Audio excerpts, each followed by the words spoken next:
Šiandienai labai geras pavyzdys, kaip pirmas įspūdis gali toli nunešti. Tyrimas, kuriame kalbama apie tai, kai ragaujam nepažįstamą maistą, šiuo atveju šiam tyrime vaisius, tai apie mažiau patrauklius produktus norim sužinoti daugiau neigiamos informacijos, lyg ir patvirtinimui, kad mūsų pirmas įspūdis yra teisingas. Angliškai tai vadinama polinkiu patvirtinti, confirmation bias.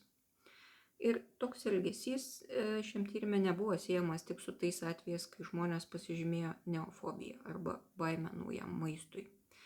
Vargu ar toks reiškinys egzistuoja tik maisto kontekste.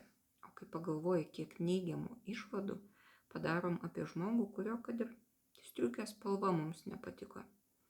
Darosi šiek tiek nejauku.